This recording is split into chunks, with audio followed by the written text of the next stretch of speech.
The door swung open, and the air inside my home smelled wrong. Perfume, wine, laughter that wasn't mine. I dropped my bag, my hands still cracked from 6 months on an oil rig. 6 months of steel, salt, and silence. 6 months earning every cent of the fund meant for my daughter's future. "Surprise," I said softly, already uneasy. She looked at me and smiled, a smile that wasn't welcome. "You're back early," she said. Her eyes held no warmth. "Where's Emily?" Her laugh was sharp, cutting through me. "Gone. Dropped out. With her boyfriend now. College dreams are dead. Your money? Also gone." Her words didn't hit like shouts. They fell like knives, one by one, deliberate. I stared at her.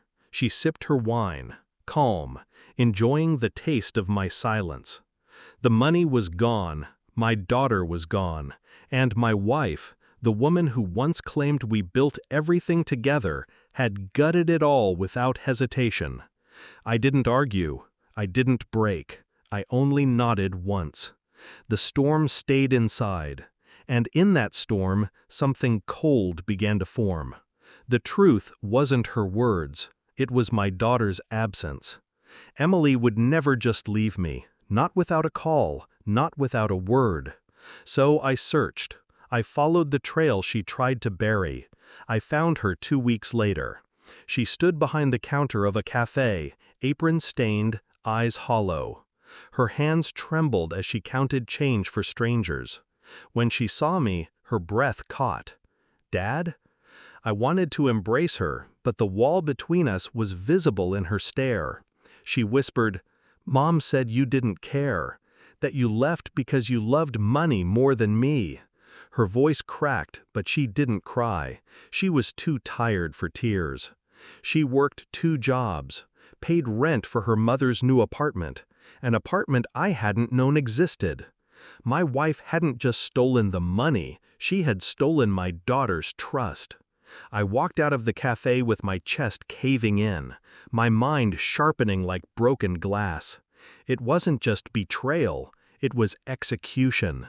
She hadn't killed me with bullets or knives. She killed me with lies. And for that, she would bleed in a different way. I didn't confront her, not yet. Instead, I observed. Quiet, patient.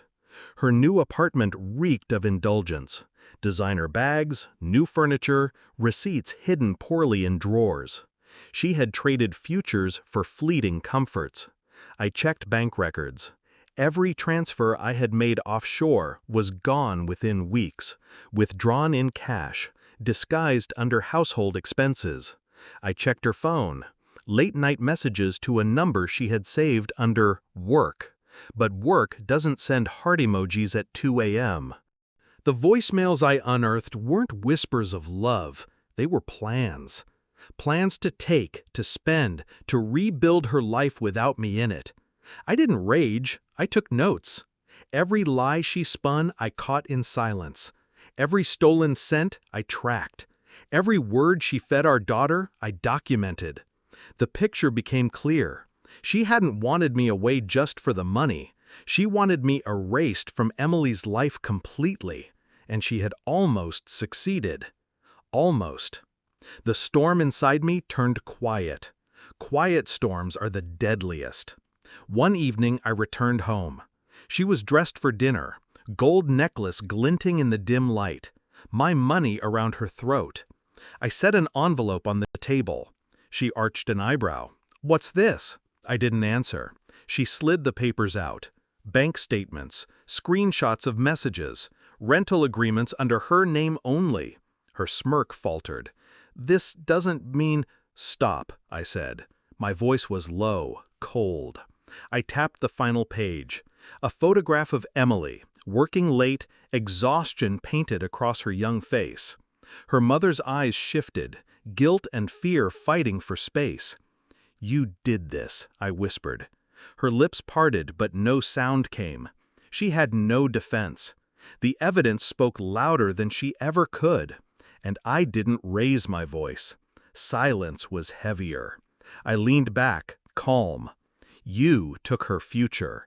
Now I take yours." She swallowed hard, trying to mask fear with anger. "What are you going to do? Leave?" I almost smiled. "No. I'm going to watch everything you built with my money collapse." Her eyes widened as I slid another folder across. This one wasn't evidence, it was action. Accounts drained, credit frozen, lease terminated. Her new life dismantled piece by piece. I had already moved the last of my savings into Emily's name. She would never see a cent of it again. I stood. She reached for my arm. "Please," her voice cracked, the first crack of many. I looked down at her hand. "You'll learn," I said. "Loss doesn't come with warnings. It comes when you think you're untouchable." I left her there, surrounded by the shell of a life she had stolen, now reduced to nothing. Her silence followed me out. The silence of someone who finally understood. They had lost. I found Emily the next morning, waiting tables again. I handed her an envelope, her name printed clean across it. Inside, tuition, rent, everything her mother had buried. She opened it slowly, confusion written across her face. "Dad?" I met her eyes. "Your future's yours again. Don't let anyone take it." She wanted to ask more, but I didn't stay long enough for questions. I walked out before my own voice could crack. This wasn't about rebuilding, not yet. It was about balance. My wife had gambled with futures. She lost hers. I didn't pity her. I didn't mourn her. The storm inside me had passed, and all that was left was silence. Cold, final. I had taken everything she had left, and I felt nothing.